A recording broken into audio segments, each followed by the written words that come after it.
Welcome to SipNoTech. I'm Alex. How you doing? I have in front of me the LG Watch Style. This is one of the new Android Wear 2.0 watches. It's actually the first Android Wear 2.0 watch. It's no longer the only Android Wear 2.0 watch because some older watches have gotten that update. But the reason we have this here is because it's only a few weeks into its life cycle and it already has a major discount. I got this at Best Buy for $180 before tax. And the retail was $250, so $70 off. And to add on top of that, if you like rose gold, which is $30 more, it's being sold at the exact same price as this. So that legitimately, I keep saying legitimately, that's not a real word, legitimately is $100 off for retail price a few weeks into its life cycle. That's a crazy thing that I haven't seen happen in a long time. So we got this to review. We're going to unbox this right now, so let's check it out. So a little bit about the watch before we open it. It is a 1.2-inch screen size with a resolution of 360 by 360. It has a Snapdragon Wear 2100. It's a chipset by Snapdragon specifically for smartwatches. And there's 512 megabytes of RAM with 4 gigabytes of storage. No NFC, so no Android Pay on this.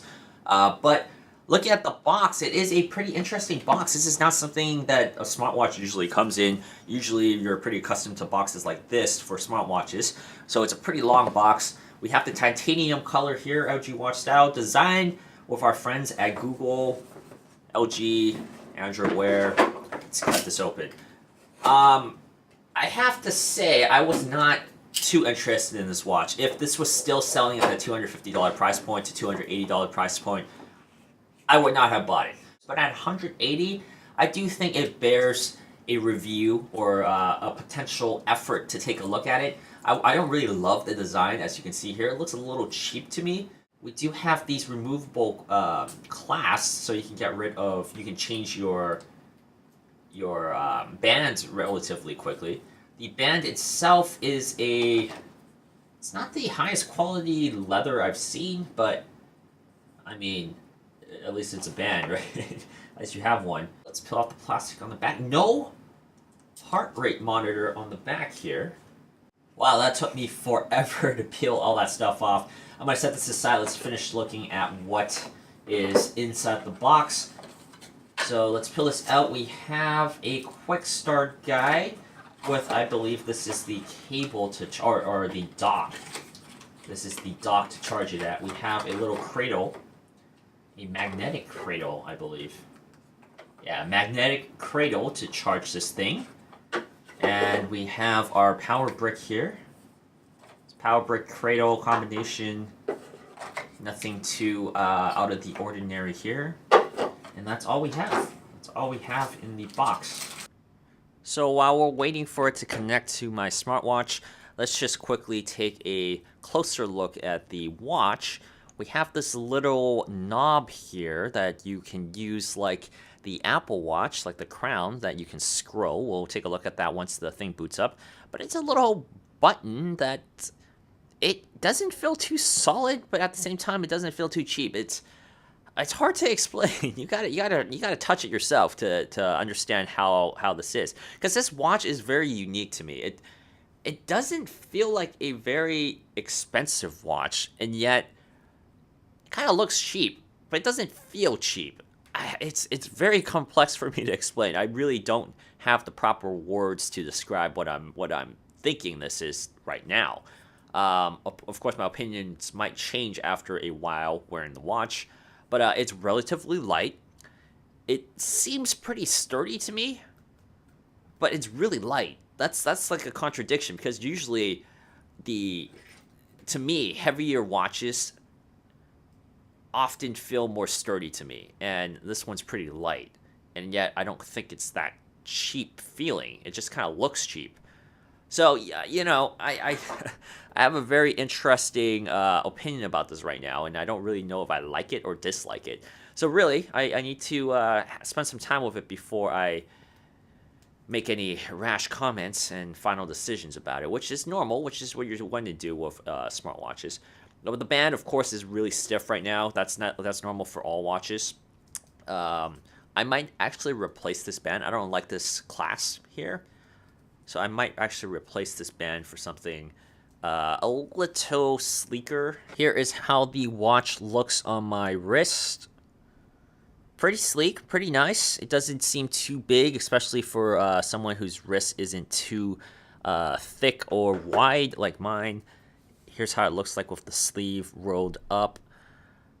Pretty nice. It's not the most elegant looking watch, and it's not the most sporty looking watch. It's like a little cross between sporty and kind of elegant. So going over Android Wear 2.0, this is also my first experience with Android Wear 2.0, but it looks like the watch faces are a little more advanced with a little more information than before in the first generation. We have our pedometer, we have our tasks, our goals, and our calendar events and stuff like that all in here that you can also adjust. If you long press it in the past, this is how you change your watch face. But now you can actually customize that specific watch face that you're on. So this is the back button, the crown, of course. And if you swipe to the left, you can change your watch face, and you can also add more from the Google Play Store. And if you also swipe right, you can also change the watch face again. So swiping left or right on your home screen will change the watch face. If you swipe down, you have your quick toggles. We have airplane mode, you have silence and settings. That's kind of nice. Instead of, I remember in Android Wear the previous generation, you had to swipe down and then left, right until you find it. So now it's actually pretty simple. You just swipe down and you can go straight to your settings. I kind of like that change already. If you swipe up, we have something to check out right now. This is the tutorial. To remove a notification, swipe it away. So that's pretty standard. Swipe it away. To talk to your Google Assistant, hold the power button. So we do have Google Assistant here. Let's try that out. Okay, so I found something a little bit annoying.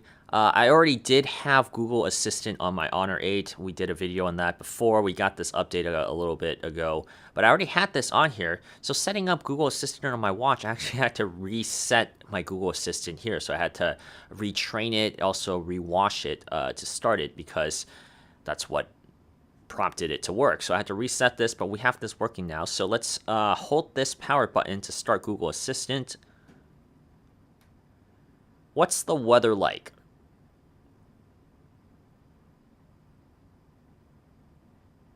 And it's loading it. It's going to figure out how it can help me.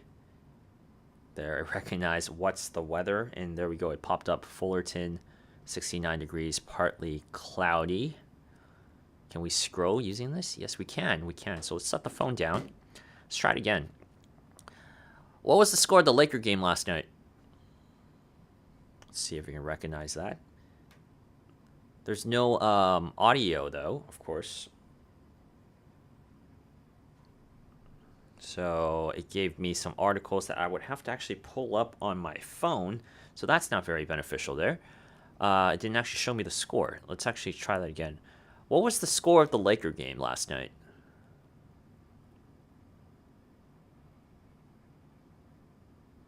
Nope. Let's try something else. How old is Patrick Ewing? Patrick Ewing was a basketball player for the New York Knicks in the 1990s and the late 80s. Let's see if I found. It says Hangouts, so I guess it did not recognize what I was saying there. So I think it's opening Hangouts for me right now. Oh no, it says how old is your soul? Okay, that's not good. How old is Patrick Ewing? Let's try that one more time.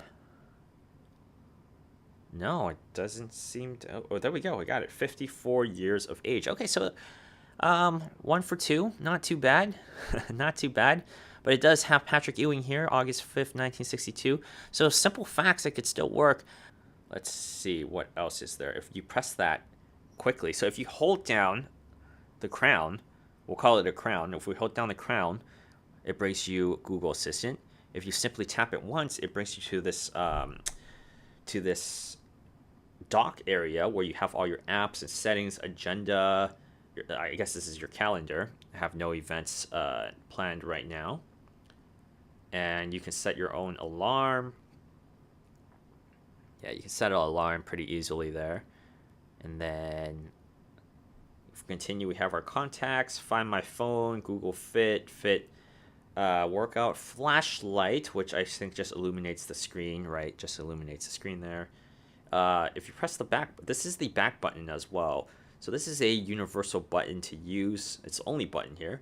We have the Play Store actually on here. So I believe you can actually download apps straight from your watch. Of course, it acts as a middleman because this needs to be tethered to your phone. But you don't necessarily just have to use your phone to download apps. You can always use this particular device to download those apps. So let's see if that's how it works here. Yeah, so it does look like it works. So you download the companion app onto here. You also need the app on your phone to make it work. So you need, of course, you need Messenger on your phone. You need Android messages on here and on your phone. So they're two different things. But I just got a notification from or email from Amazon Marketplaces here. So as you can see, it popped up, and I scrolled. You swipe up. So you can use your little crown here to swipe up, or you can manually do it yourself. Swipe up. There's your notification. It's pretty neat. You swipe to get rid of it after you're done reading it. I'm going to change back to this watch face. You can always download new watch faces. Or use third-party app developers and their watch faces as well. But yeah, this has been a look at Android Wear 2.0 and the LG Watch Style. I think the LG Watch Style is a interesting product. It's not blowing me away in terms of looks and feel, but I think the Android Wear 2.0 update is pretty significant, and I'm really excited to play around with this. So once again, my name is Alex from Cypneo Tech. We're going to take a closer look at this in the coming weeks and then make a review video very soon. So after I get a good feel for it, I'll be back with this device, and I will see you guys next time. If you liked the video, be sure to comment, subscribe, and like. If you didn't like the video, well, you should still subscribe because I'm 100% sure that you're going to like the content that we produce in the future. Until next time, bye!